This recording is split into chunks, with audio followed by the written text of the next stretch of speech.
Yes, people, welcome back to the Red Blood Brothers. TJ and Mo with you here, and today we're going to speak about Liverpool's dramatic win against Fulham, but also the title race because it's heating up. It's the Christmas period now. The games are coming thick and fast, and it looks like we're in a title running.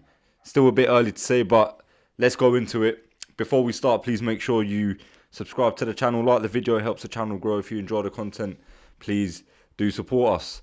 So Mo, before we start talking about Arsenal, Man City and us going for the title, let's quickly have a look at Fulham. Yeah. Overall, wow. What a game. What a game, man. It was an absolutely incredible game of football. What a weekend of football, generally speaking. But yeah, that game. And you have to, in all fairness, you have to give credit to Fulham. They came with a game plan and they executed it very well, despite the fact that we had most of the ball, we created most of the chances. Every single time they went on the attack, they were able to create a dangerous opportunity.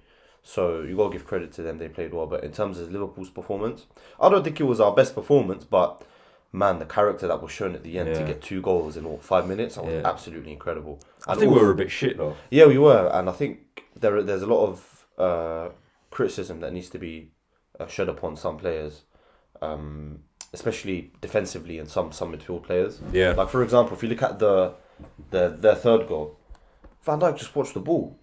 Yeah. I don't know what happened in that instance. Like he literally glanced over at the ball going towards the Fulham player, and he just didn't react. If he just jumped and headed it, he would have cleared it. There was a lot of sloppiness and mistakes. I think a lot of it came from the front three wasn't really doing that much in the first half. And then Salah didn't play well at all. Their left back had Salah on. Yeah. Was it? What's his name? Was it Robinson? He's quick. I think it was Robinson. He's some rapid guy, man. Yeah, That guy's quick. yeah. Good player, you know. So in the first half, Trent Alexander-Arnold scores an absolute beauty of a free kick. Again, she keeps justifying why he is England's best right back. He's the best right back in it. He is England's best right back. Anyone that says... Don't tell me Kyle Walker. Or Reece James. Don't tell me Reece James. Thank you. Don't tell me Kieran Trippier. To have someone like Trent, like that, who's English, with that talent, no one compares to him. So he is England's best right back. He scored an absolute beauty of a free kick. Yeah, great free kick. And then they equalised straight away.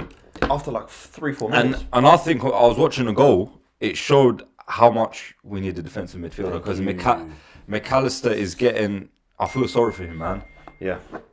He got a bit overrun, and what happened is once they had the ball on the wing and they were, driving into the box from their left side, Wilson, he burst into the box. Yeah. He was McAllister's man.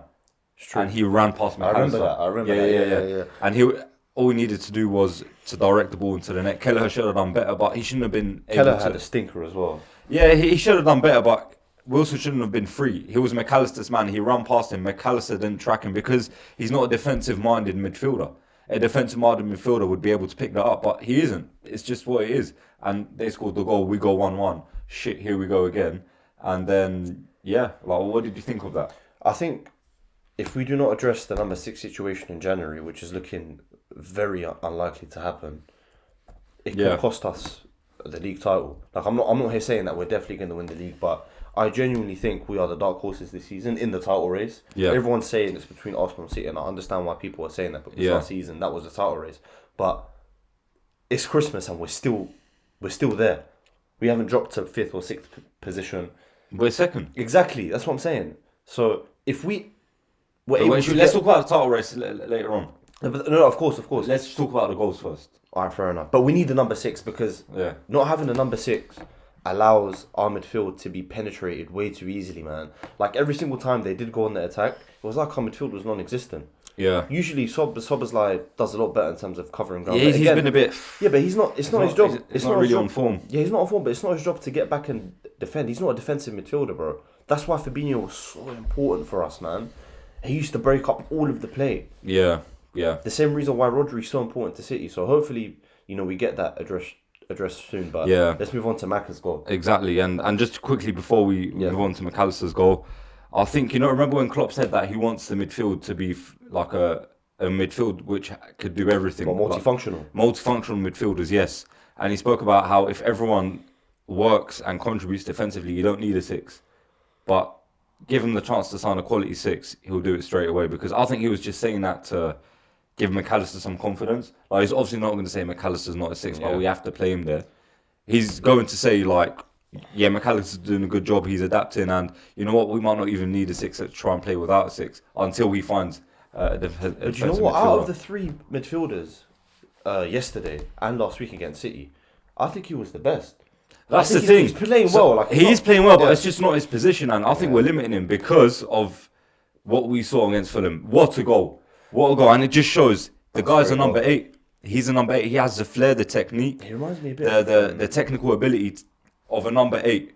And Yeah. we're playing him deep, and it's wasted. Yeah, What a goal! It's What a goal! nullifying him when we play Yeah. him in that position. But that goal was absolutely spectacular. Oh, That was mate. just screaming. Do you see the way he just went like That's that? a goal of the season contender. Oh, mate. Yeah. Oh my god, that was an The absolute. technique was incredible absolutely goal. beautiful. We go 2-1 up, and then they score again from a corner before half That was time. Keller's fault, man. He should have had that, bro. That was the most softest. It should have been defended it better should as have well. been- It should have been defended It better, was 100%. we conceded a corner, It and was then like Keller's near post, man. so Kelleher rushed out too early, Yeah. and the ball kind of beat him because he rushed out and he had to sort of dive backwards. It wasn't the best position to start off with him. Yeah, You I know? mean, to be honest, when they scored that, I thought that when McAllister scored that banger, I thought that's it. We were going to seal the win very easily. But when they scored that second goal, I knew we were in for a very hectic game. Yeah, Like it was back and forth constantly. yeah. We didn't know how to control. Like, we had a lot of the ball, but we didn't control the game. Do you know what I mean? Why do you think we didn't control the game? Because they were midfield able, situation, isn't yeah, it? they were able to bypass our midfield. Defense was sloppy, so we had more possession, but that doesn't necessarily mean you control the game. We didn't control the game properly. We only we created opportunities at the very end, and all 4 of our goals were worldies. But in terms of actually breaking up their Yeah, defense, there wasn't much. there was like on the counter attack when Nunes bloody hit the bar. Okay, so let's go into the second half here. do So that. we're going 2-2. We went up, we went ahead twice and then conceded, and then it's the second half. We came out on top.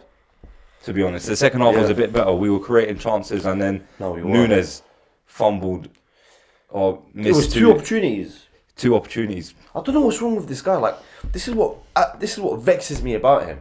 He has improved so much. He's a lot more composed on the ball. He's good at holding it up and distributing it to Salah or Diaz. But when it comes to these kind of positions that he's in to score goals, he just doesn't deliver at times, and this can be costly for us. Yeah, I know what you this mean. This is why strikers are so important, because goals are what win you games and what seal the 3 points.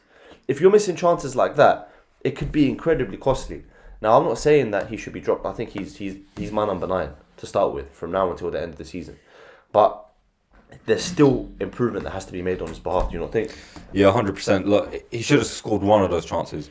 Look, he's not going to score every chance he gets. Of course. Look, if you watch the City game, even Haaland missed a few. Haaland missed open a few goals. games. Yeah. It happens, but in a game like this, you need to be more clinical. Look, the first one, it was a great strike. He hit the bar, but the second one, Salah just he scuffed it. All he had to do was really just with his left foot, because it was placed perfectly in front of him. He needed to place it into the corner, and he scuffed it, man. He panicked. Those 2 goals against Newcastle, I thought that set the tone. It did, and he's doing well. Like, there was a few times when he played two like the finishes. right pass, the header to Salah when. Oh yeah, 100%. I agree. So Darwin Núñez, he still needs to improve his finishing. Unfortunately, like he's doing really well, like in terms of improving his football ability. Yeah. And like playing people in, playing the right passes, making the right decisions, but still the finishing's a bit erratic. That's the thing. Yeah. He's managed to add composure in many elements of his game. For example, dribbling, hold up play, distribution. But in terms of the finishing, he's still got that erratic influence. Exactly.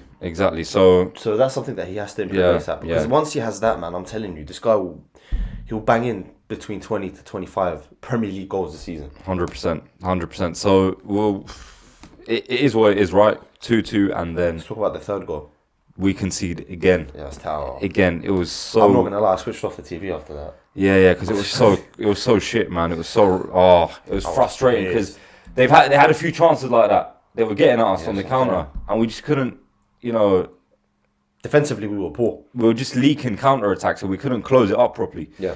And then they come in, and it was a bit of a shit goal to concede because Kelleher was way too. Yeah. Let's say he's in the wrong position. He was covering his near post way too much. Like I felt like he was too.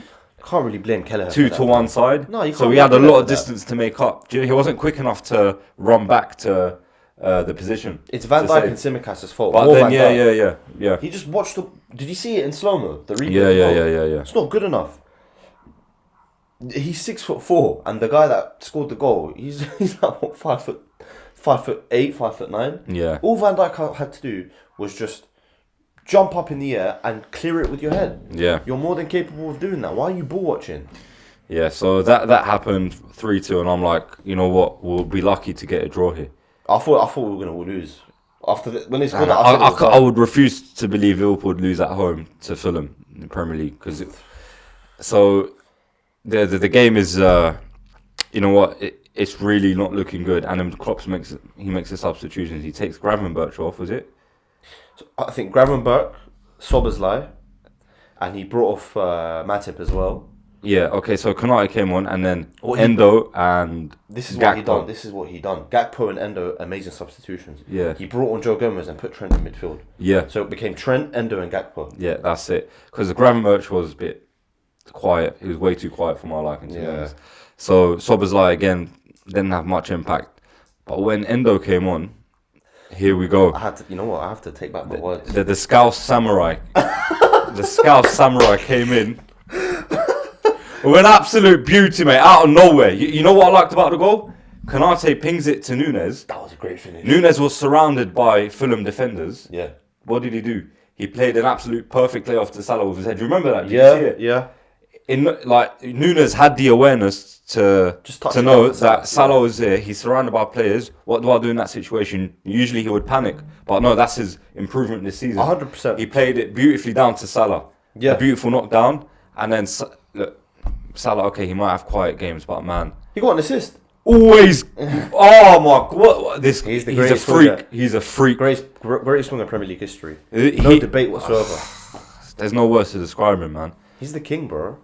He brings it down, surrounded by Fulham players, holds it up well, and then lays it off perfectly to Endo.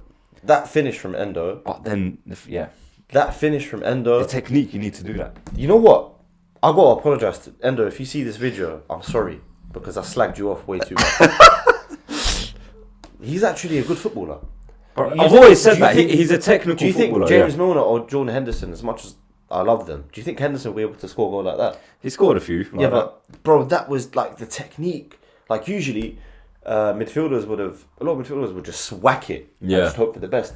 He placed it right in the top corner. Yeah. That was a great goal. And he done really well when he came on. Yeah. And I really think he deserves to start. I think he deserves to start because he had a great game against, who was it? We played Lask. Yeah. He had a very good game against them. And obviously he scored the equaliser against Fulham. He warrants to start for me in the next game. Yeah. I think Gravenberch or Szoboszlai, Gravenberch should get dropped and he should start. McAllister, Szoboszlai, Endo. Yeah, man. Yeah. So maybe he'll actually pick up form, bruv. You never maybe know. exactly. Yeah. So let's hope. So we're 3-3 again. It's a game of absolute bangers, long shots, and not tap-ins.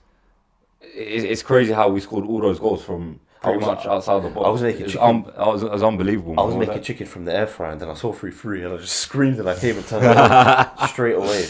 And then the winner from Trent Alexander the Great, the Scouser in our team. Legend, man. I love that guy. Wow, what a finish again! What a finish! Difficult finish to pull off, not easy. Yeah. Nunes plays it back into the box when it was going out of play. He done well to keep it in. Yeah.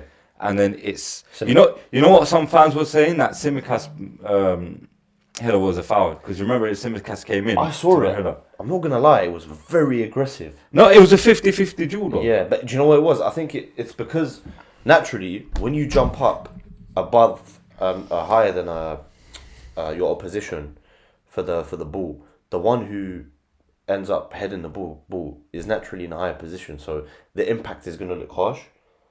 It's just you're gonna overpower a person that's jumping for the ball, but it's not a foul because you're both going for it. Yeah. But I saw it. I'm not gonna lie. I thought it was a foul because the guy flew, man. He done like Yeah, but I think he landed dived. aggressively. Yeah, I think he dived because look, Simicast was going for the ball and so was he. They were both in midair. Yeah, Simicast exactly. just came out stronger.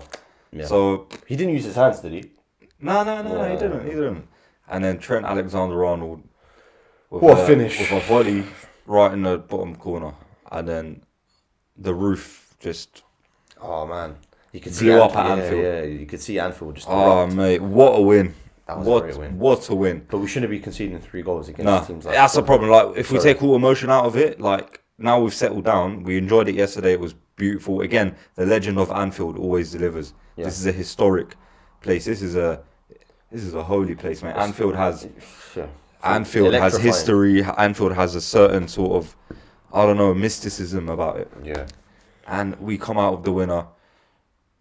Okay, we shouldn't have conceded 3 goals. But in all fairness to And the that's lads, the only reason why I don't think we'll be in the title race come towards the end of the no, season. but because if you look at our other games, TJ, okay, we conceded 2 against Brighton away, but Brighton are a good team.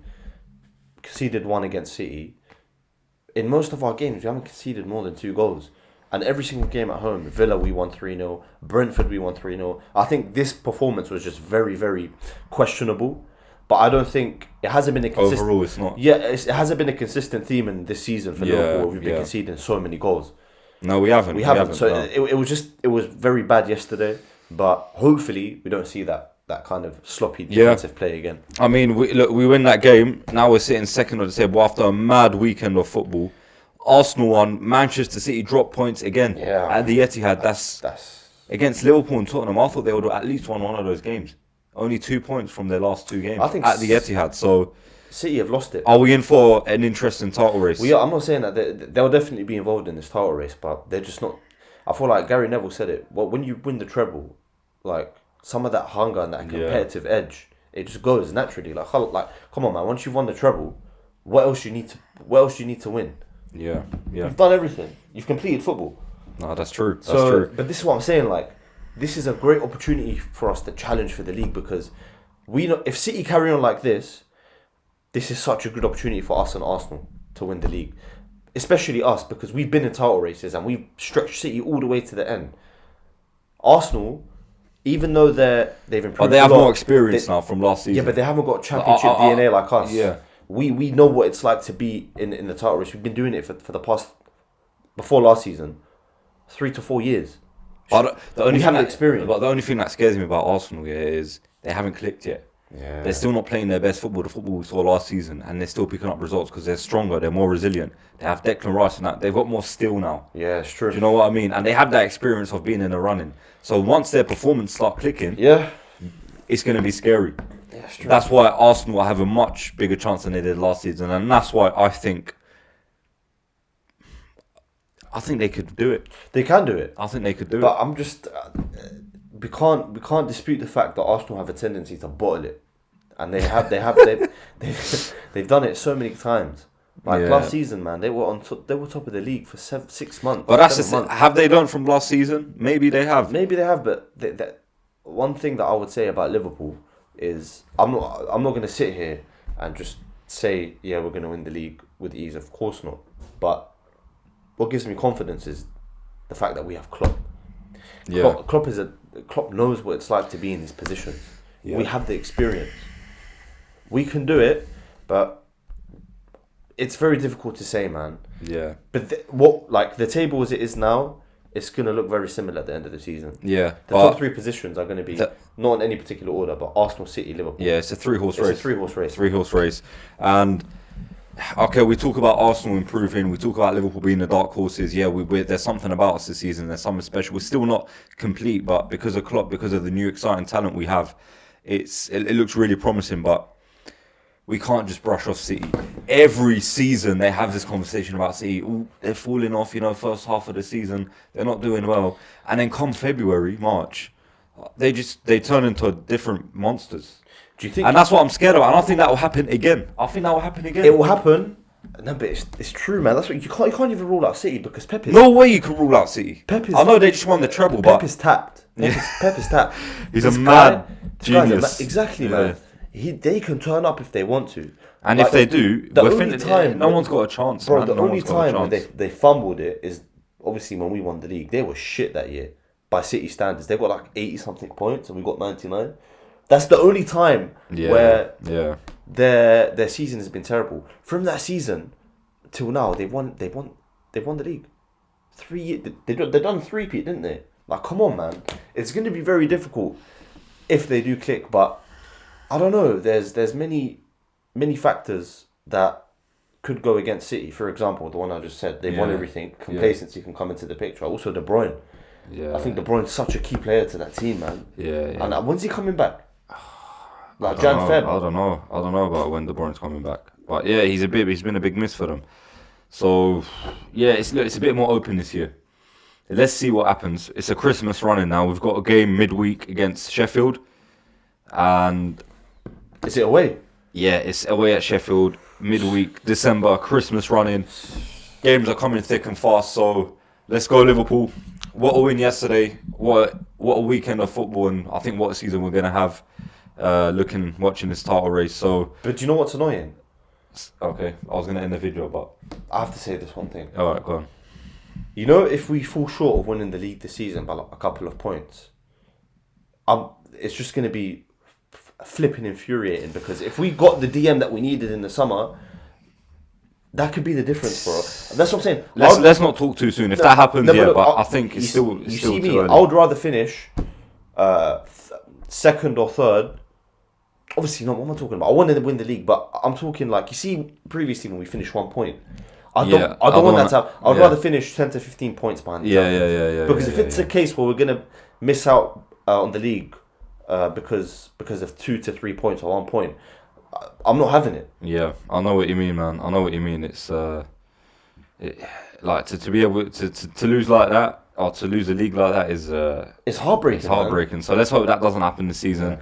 We've got a game midweek. Let's go back at Sheffield United. They just lost 5-0 to Burnley this weekend. They lost 5-0 to Burnley. We should win. So this is a must win. Yeah, no ifs, no buts, no excuses, no draws. We don't get snooze. They just got beat 5-0 against Burnley. That's what I'm going to say. So let's go for it. Let's do it. Guys, please make sure you like and subscribe. Leave a comment below if this video somehow reaches you. Let us know about your predictions for the title race this season, and we'll see you again very soon. Up the Reds.